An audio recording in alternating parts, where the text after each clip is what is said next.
The official announcement from the National Football League came Thursday. The competition committee unanimously recommended the rule approved in March for instant replay of pass interference remain in effect for the 2019 season only. That tells me that they're going to ditch this replay review of pass interference after the 100th season in the NFL. And it also tells me they got more to do to feel good about the new procedures for replay review of pass interference for the NFL's 100th season. Look, Shireen, the NFL wants nothing to undermine this season-long celebration. This pass interference replay rule has the potential to do it because we're either going to be talking every Monday and every Tuesday and every Friday after games have been played about too many replay reviews, too many stoppages, the last 2 minutes of the game taking way too long, or we're going to be talking about situations where we think there was pass interference that wasn't called on the field, and there should have been a replay review to overturn it. The sweet spot on this one, I think, is very narrow, and it's going to be so hard for 17 different replay officials to be on the same page. This is a potential nightmare for the NFL, and I don't think they appreciate how big of a deal this could be. And my hope is there's somebody out there who's making about $50 million a year to run the NFL who cares about this as much as we do and is committed to doing something to fix it before the season begins.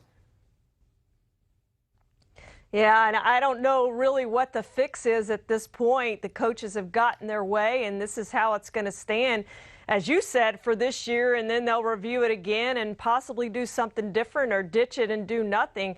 But the reason they've never done a rule like this for replay, expanded replay, is because it is so subjective.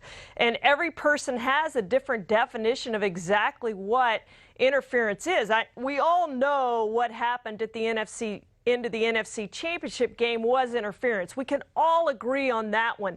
But there's going to be so many of these plays that we disagree on, and 99 people out of 100 in a bar are not going to agree on it. But is that one replay official going to agree that it needs to be reviewed? And 17 of them are going to have probably differing opinions on whether that should happen or not, and it's all going to be dependent on who that replay official is as to whether that play gets reviewed in real time, not slowed down, but in real time. And so I think that's the difficulty of this thing, and they face an impossible thing here, these replay officials, and I feel for them because they're going to be under the spotlight more than they've ever been in a really, really long time. And Shireen, that's what got me concerned about this earlier in the week when Mike Girardi of NFL Media tweeted that Al Riveron was explaining at an NFL Media Summit that the Chargers-Chiefs late-game pass interference call against Kansas City from Week 15 on that Thursday night thriller, it was pass interference called against Kendall Fuller when Mike Williams was trying to catch the pass in the end zone. Riveron said that would have been reviewed, and it would have been determined that Mike Williams also committed offensive pass interference. The end result would have been offsetting fouls, and the Chargers would have had the ball back on the 10-yard line, 3rd and goal. When I saw that, I thought maybe we're not going to be activating replay review only when it's truly obvious like it was in the Rams-Saints game. See, I think they need just that safety net, break glass in event of emergency type of a thing.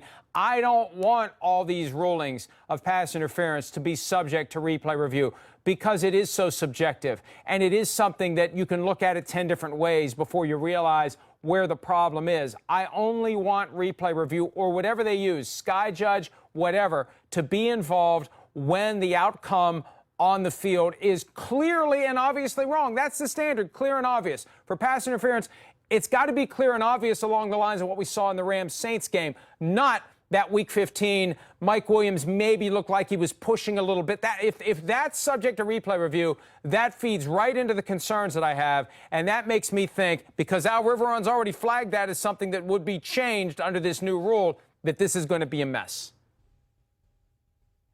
Yeah, you're exactly right. It's those type of plays I think that we're concerned about, and it's going to slow the game down, which is why the NFL and the competition committee wanted to go back to let's have the coaches throw the challenge flags even in the final 2 minutes of each half. And the coaches said absolutely not, because they don't want to have to save their challenges, save their timeouts to be assured that they have that when they need the opportunity to challenge a pass interference play. So the coaches, again, got their way in this thing by pushing and pushing and pushing. And this is not at all what the NFL or the competition committee wanted in the beginning or in the end. This isn't what they wanted.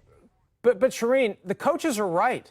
Why should they have to budget a red challenge flag for the last 2 minutes of the game in the event that there's a major blunder like we saw in the Rams-Saints game? I mean, the NFL should come up with a solution that addresses the problem that happened in January, and only that problem. That's what Dean Blandino told Deadspin earlier this week. Dean Blandino, the former VP of officiating. If you create a rule for one play, even as obvious as that play was, you can get bad rules that way, and nobody wants that. Everybody wants to fix that. We want to fix what happened in the Rams-Saints game, but we don't want it to go farther than that. Right now, this is going to go farther than that, and it's going to be a problem for the NFL. And I'm just hoping the people out there who are responsible for fixing the problem realize it and do something about it. Hi, I'm Mike Tirico, and thanks for watching. Make sure to hit subscribe for the latest news and highlights from NBC Sports.